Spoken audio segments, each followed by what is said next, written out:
나르시스트들은 너는 왜 대단한 나를 떠받들거나 칭송하지 않는 거야? 라는 마음이지만 사실 겉으로 그것을 직접적으로 드러낸다라기보단 상대를 깎아내리는 방식을 많이 사용을 하죠. 그래서 말로서는 이게 다 너를 위한 거야, 너의 성장이나 성취를 위한 거야, 뭐 승진을 위한 거야, 이렇게 얘기를 하지만 사실은 알고 보면 그것은 자신의 승진이나 자신의 성취와 연관되어 있는 경우가 더 많고, 이 나르시스트들을 대처하는 방식은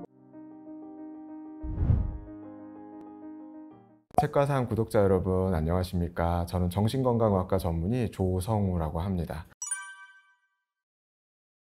나르시시스트라는 것은 의학적 용어로는 자기애성 인격장애라고 얘기를 합니다. 성격을 가지고 병이라고 얘기하기는 정말 어렵습니다. 왜냐면 아주 미묘한 부분이기 때문에 그런데요, 저희가 그냥 잘난 척하는 사람, 자기 자존감이 좀 높은 사람, 이런 사람들을 보고 병적인 자기애성 인격장애다 이렇게 얘기하지는 않아요. 이런 것들이 너무너무나 심해서 모든 인간관계에 전반적으로 심각한 영향을 주고 사실은 자기 자신도 괴롭고 타인도 괴롭게 만드는 수준이 돼야만 병적인 자기애라고 얘기를 할 수가 있죠. 병적인 자기애는 이런 자기애가 너무 지나쳐서 흘러 넘쳐서 외부로 투사가 되는 그런 상태를 말하는 거예요. 그래서 건강하지 못한 자기애를 과잉보상을 하는 경우도 있어요. 그래서 나는 사실 속으로는 나는 너무나 못나고 뭔가 열등하고 잘 못하고 부족한 사람이라는 마음이 사실 마음 깊숙이 있는데, 이것을 과잉보상하기 위해서 겉으로 이렇게 성벽을 쌓는 거죠. 그래서 그런 성벽을 쌓아서 그것을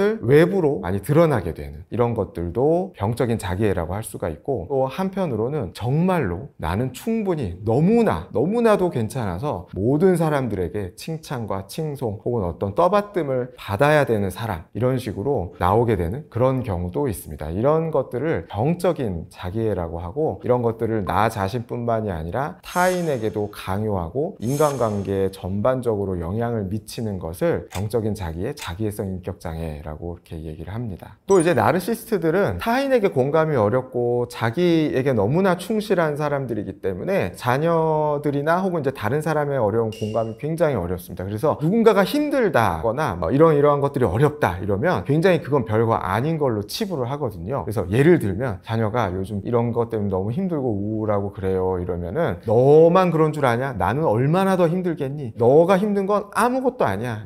나는 지금까지 훨씬 더 힘들게 살아왔고 그럼에도 불구하고 이렇게 열심히 해서 성취를 했는데 너는 이것밖에 안 되는 거야 하면서 굉장히 깎아내리는 그런 말들을 하거든요. 그래서 이런 것들도 나르시스트들이 잘 얘기하는 그런 부분들이다 이렇게 말할 수 있겠습니다. 병적인 자기애가 다른 사람하고의 관계에서 굉장히 영향을 많이 미치게 되는데, 이게 병의 수준이 되면 사실 모든 인간관계에서 거의 가리지 않고 나타난다 이렇게 생각하시면 돼요. 단 예외가 있는데, 나보다 더 높은 사람, 나보다 더 대단한 사람 앞에서는 그게 발휘가 되지 않는 겁니다. 왜냐하면 그 사람들 앞에서는 나의 병적인 자기애를 펼칠 만한 공간이 없기 때문인데요. 그렇지 않은 사람들, 예를 들면 나보다 더 직장에서 지위가 더 낮은 사람, 가정에서도 내 말을 들어야 하는 내 자녀, 혹은 나보다 못하다고 생각하는 배우자, 이런 친구들 중에서도 나보다 못나다고 생각하는 사람, 이런 식으로 자기보다 무언가가 등급이 낮거나 레벨이 낮다고 하는 사람들에게는 지속적으로 뭔가를 막 요구를 합니다. 무엇을 요구를 하냐면 나를 칭송해 주길 바라는 그런 요구들이요. 굉장히 칭찬을 받고 싶어 하는 그런 자랑, 혹은 그리고 어떤 말투, 혹은 자신의 성취, 이런 것들을 끊임없이 은연중에 강요를 하고 그런 것들을 칭송하게 만들거나 그것을 듣고 싶어 하는 그런 양상으로 나타나고, 반대로 상대가 그런 나에게 칭송이나 칭찬 혹은 어떤 떠받듦을 하지 않았을 때 굉장히 분노하거나 굉장히 실망을 많이 하게 되죠. 그래서 상대를 많이 공격을 하게 됩니다. 사실 속에서는 너는 왜 나를 대단한 나를 떠받들거나 칭송하지 않는 거야 라는 이런 마음이지만, 사실 겉으로 그것을 직접적으로 드러낸다라기보단 상대를 깎아내리는 방식을 많이 사용을 하죠. 그래서 상대의 성취나 상대가 갖고 있는 괜찮은 점들이나 이런 것들을 폄하를 합니다. 굉장히 비하하거나 폄하하거나 별것 아닌 것처럼 굉장히 깎아내리게 되고, 혹은 상대의 작은 결점이나 실수 같은 것들을 트집을 잡아서 굉장히 공격적으로 나오게 되죠. 이제 이런 것들이 나르시스트들이 보이는 인간관계에서의 특징, 이렇게 볼 수가 있고, 근본적으로는 공감 능력도 굉장히 많이 결여가 되어 있습니다. 굉장히 많이 부족합니다. 그래서 상대의 힘듦이나 어려운 점 혹은 불가피하게 우리가 살면서 행하게 될 수밖에 없는 잘못이나 실수, 이런 것들도 전혀 전혀 이해를 하기가 좀 힘듭니다. 그래서 상대에 대한 연민이나 공감이 부족해서 다른 사람의 처지, 마음 이런 것들을 공감하기가 굉장히 좀 어렵다. 그리고 자기중심적이어서 자신의 성공, 출세 혹은 뭔가 이렇게 한 단계 나아가는 것에 너무 집중하다 보니까 다른 사람을 도구로 사용하는 경우가 굉장히 많습니다. 그래서 직장 상사들 중에 성공한 사람들이 이런 경우가 굉장히 많이 있다 이렇게 볼 수도 있죠. 그래서 성공한 사람들 중에 나르시시스트가 조금 비율이 좀 더 높은 걸로 되어 있는데, 그래서 부하 직원이나 후배나 이런 사람들에게 굉장히 높은 어떤 수준을 막 강요를 하는데, 그게 말로서는 이게 다 너를 위한 거야, 너의 성장이나 성취를 위한 거야, 뭐 승진을 위한 거야 이렇게 얘기를 하지만, 사실은 알고 보면 그것은 자신의 승진이나 자신의 성취와 연관되어 있는 경우가 더 많고, 타인의 그런 공적이나 이런 것들을 가로채기 이런 것들도 굉장히 좀 능하다 이렇게 볼 수가 있겠습니다. 저도 이제 클리닉을 운영하고 있는데, 클리닉을 운영하다 보니 여러 가지 경우들을 만나게 돼요. 부모가 나르시스트여서 힘든 경우도 있고요, 사실은 또 자녀가 나르시스트여서 힘든 그런 경우도 있습니다. 좀 나눠서 좀 설명을 좀 드리면, 자녀가 부모님이 나이를 먹었는데 여전히 자기 자신을 굉장히 비난하고 깎아내리고 나의 성취나 이런 것들을 전혀 인정해주지 않고, 나의 어려움이나 이런 것들을 전혀 공감해주지 않고 굉장히 깎아내리는 거죠. 그래서 실제로 그 사람은 굉장히 성공한 분이에요. 그래서 막 금융계통에서 굉장히 성공한 삶을 살아왔고 늘 항상 이렇게 무언가를 열심히 잘해 나가고 있는데, 그분은 사실 마음속으로 항상 나는 왜 이렇게 부족한 사람인 것 같지? 나는 왜 이렇게 뭘 못하는 사람인 것 같지? 항상 마음속엔 굉장히 주눅 들어있는 그런 상태여서 우울하고 불안하고 이래서 오셨던 그런 분이거든요. 근데 그분이 이제 자기 부모님은 사실 굉장히 대단한 성취를 이뤘던 분이기도 해요. 그리고 지금까지도 굉장히 삶에 있어서 이제 완고하게 어떤 틀을 유지하고 있는 그런 분인데, 항상 이제 가끔씩 이제 부모님을 만나도 부모님이 자기에게 이렇게 굉장히 칭찬 한마디 해주지 않고, 뭔가 자기의 성공이나 성취나 이런 것들을 굉장히 별거 아닌 것처럼, 그런 거 참 뭐 남들도 다 하는 거다, 뭐 그런 거 가지고 그러니, 예를 들면 이제 이런 식으로 얘기를 한다던가, 또 이제 내가 힘들다는 거에 대해서 조금이라도 내색하려고 하면 나는 젊었을 때 훨씬 더 힘들게 살았다, 이거 그런 거 가지고 징징대지 말아라, 예를 들면 이제 이런 식으로 얘기를 한다거나, 그러니까 이제 나이를 먹으면 이제 환갑도 있고 칠순도 있고 이런 거 하잖아요. 이게 굉장히 대단한 것을 많이 바랍니다. 그래서 자녀 입장에서는 좀 버겁게 느껴질 정도로 너무나 많은 이제 이런 것들을 요구를 한다거나, 또 평소에도 왜 너는 자주 와서 우리한테 인사하지도 않고 의무를 제대로 하지 않니, 이런 것들을 막 얘기를 하는 거죠. 근데 이제 아이를 키우고 살다 보면 일도 하고 집안도 챙기고 아이도 키우고 막 뭔가 이런 것들을 하다 보면 너무 정신이 없거든요, 사실. 그래서 부모님에게 사실 연락하는 게 굉장히 어렵습니다. 쉽지 않습니다. 그런데 이제 그런 사정은 정말 다 별거 아닌 거고 남들도 다 하는 건데, 너는 그런 것도 못하는 칠칠맞은 사람, 이런 식으로 평가절하를 굉장히 한다는 거죠. 하지만 보통의 부모님들이라면 그런 것들을 너그럽게 이해해 주시는 편들입니다. 그래서 그럼 너도 많이 바쁘고 힘들지, 우리는 신경 쓰지 않아도 돼, 괜찮으니까 네 삶을 열심히 살렴, 너무 그렇게 자주 오거나 연락하지 않아도 괜찮다, 부담 갖지 말아라, 이렇게 얘기를 하시는 게 보통의 부모의 마음이고 행동이죠. 그런데 이제 전혀 정반대의 그런 모습을 보인다, 이런 것들이 부모 자녀 간에 나타나는 나르시스트의 모습이다, 이렇게 볼 수 있습니다. 반대로 자녀가 나르시스트적인 성향을 보여서 부모를 굉장히 힘들게 하는 경우도 있습니다. 가끔 정말 부모가 제가 봤을 때도 없는 살림에 정말 영끌까지 해서 자녀의 교육이나 원하는 것들 다 들어주고 막 이렇게 다 했단 말이에요. 근데도 불구하고 자녀는 항상 만족하지 못하고 다른 사람들하고 비교만 하면서 부모를 깎아내리는 경우도 있습니다. 끊임없이 요구하는 경우도 있는데요. 예를 들면 부모는 정말 힘들게 돈을 벌어서, 쉽게 말해서 사업체를 운영을 하는데, 사업체가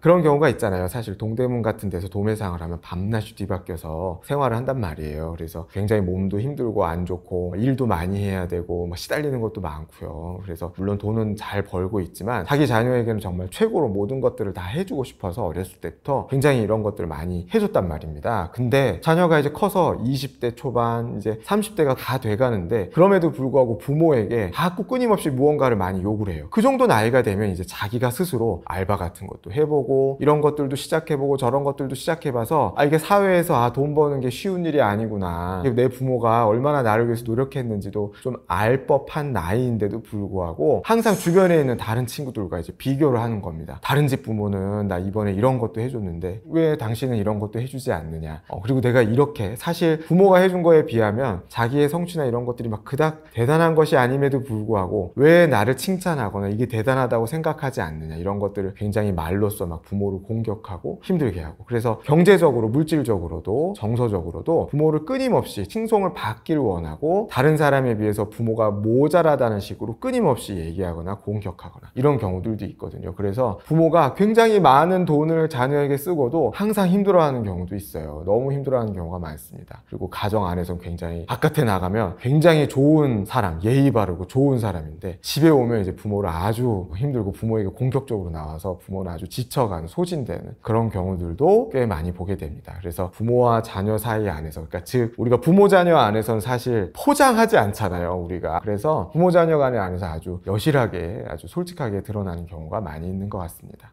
하지만 나르시스트를 한마디 말로 이렇게 알아내기는 참 쉽지는 않습니다. 왜냐하면 나르시스트는 대체로 포장이 잘 되어 있는 그런 사람들이다 이렇게 생각하면 돼요. 그래서 적당한 거리에 있었을 땐 저 사람이 괜찮아 보입니다. 예의 바르고 뭔가 경우가 있고 사회적으로도 좀 성공한 것 같고 크게 문제가 없어 보여요. 그럼 언제 알 수 있느냐? 그 사람과 점점 가까워졌을 때 그것을 좀 더 잘 알게 됩니다. 그래서 예를 들면 직장에서도 저 선배 원래 다른 부서에 있었을 때 저 선배나 상사가 굉장히 성공하고 멋있어 보이는 그런 모습들이 있어서 왠지 막 닮고 싶고 따라하고 싶고 그래요. 그래가지고 그 부서로 이제 들어가게 됐어요. 그때부터 알게 될 가능성이 크다. 굉장히 많은 것들을 요구하고 굉장히 강하게 질책하거나 혹독하게 대하거나 뭔가 내가 막 힘들거나 혹은 내가 이게 할 수가 없는 한계에 부딪혔을 때도 굉장히 그것들에 대해서 공감이 어렵고 굉장히 많은 것들을 요구하는, 성취 같은 것들을 요구하고 내 사정 전혀, 인간적인 사정 이런 거 전혀 봐주지 않는다. 그리고 내가 잘한 것들이나 이런 것들에 대해서 굉장히 깎아내리거나 내가 한 것들을 자신이 한 것인 것처럼 포장을 한다거나, 예를 들면 이제 이런 모습들을 보일 때 나르시스트를 좀 많이 의심을 해야 된다. 그래서 멀리 있고 겉에서만 봤을 땐 사실 전혀 알 수가 없다. 이렇게 봐도 무방합니다.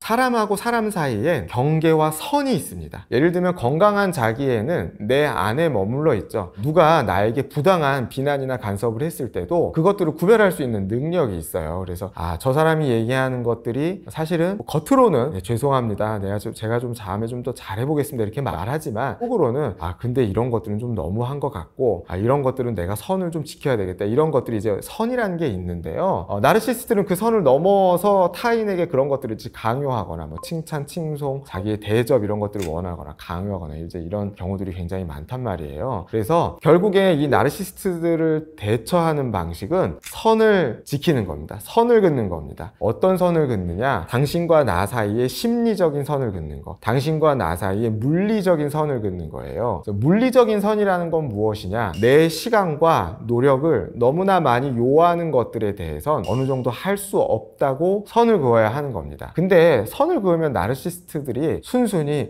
그래 힘들겠구나, 그러면 안 되겠네 이렇게 얘기할 리는 없죠. 당연히 아니 그런 것도 못하냐, 내가 옛날에는 이런 것들도 다 했는데 이거 안 되는 건 좀 너무한 거 아니냐, 너는 그것밖에 안 되냐, 태도가 들러먹었다 혹은 뭐 글러먹었다 이러고 굉장히 비난을 할 거라는 거예요. 근데 그런 비난에도 불구하고 어느 정도는 선을 버티고 지켜야 되는 부분도 존재한다. 뭐 예를 들면 회식을, 이제 나르시스트들 같은 경우에는 회식해서 사람들한테 칭찬받는 거 굉장히 좋아하거든요. 근데 그런 회식 자리에 몇 번 끌려가다 보면 너무 힘들고 피곤합니다. 그렇지 않겠어요? 계속 가서 부장님 너무 대단하세요, 이번에도 또 이런 거 몇 번 하고 나면 갔다 오면 이 즐겁거나 우리가 같이 하나가 된 팀이 됐다는 느낌이 아니라 힘들다, 접대하느라 너무 힘드네. 이게 무슨 거래처에서 우리가 뭘 따기 위해서 하는 것도 아니고 직장 안에서 이렇게 하다 보면 너무나 힘들잖아요. 그러니까 이런 일을 몇 번 경험하고 나서 내 마음속에서 느껴지는 그 느낌, 기빨리고 너무나 힘들다, 다른 사람의 시다바리로 살아가는 것 같다, 이런 느낌이 들면 어느 정도 거리를 두기 시작해야 됩니다. 적당한 핑계나 어떤 이유가 필요하겠죠. 그래서 이번에 제가 이러이러한 일 때문에 이번에 회식에는 참석할 수가 없겠습니다. 이번에 이 일은 제가 물리적으로 이렇게까지 하는 것은 시간이 너무 부족해서 할 수가 없습니다. 이런 식으로 선을 어느 정도 긋는 것들이 좀 필요하고, 상대의 부당한 요구나 이런 것들에 대해서도 제가 이러이러한 것들은 좀 부당한 것 같고요, 이렇게까지 그렇게까지 하는 건 저희가 너무 무리라고 생각합니다. 명확하게 선을 긋는 것은 필요합니다. 물론 이렇게 했을 때 다가오는 폭풍에 대해서도 어느 정도 마음속으로는 예상하고 감당할 준비도 되어 있어야 됩니다. 그래서 나르시스트들은 그런 비난이나 선을 긋는 것을 잘하는 사람들에겐 그렇게까지 심하게 하지 않는 경우도 있어요. 나르시스트들은 아주 교묘하게 착취가 가능할 만한 대상이나 그럴 만한 성격을 갖고 있는 사람들을 교묘하게 알아채고 무는 습성이 있습니다. 그래서 초반부터 그런 것들을 어느 정도 감지하시거나 내 마음속에 쎄함이 있다면 선을 긋거나 경계를 짓는 것이 그 사람들하고 적당한 거리를 유지하는 방법이라고 할 수 있겠습니다. 강경하게 태도를 취한다는 것이 화를 내거나 상대를 비난하거나 공격하라는 것이 아니라 차분하고 단호한 어조로 이런 것들은 제가 할 수 없습니다 라고 얘기를 하는 것이라는 겁니다.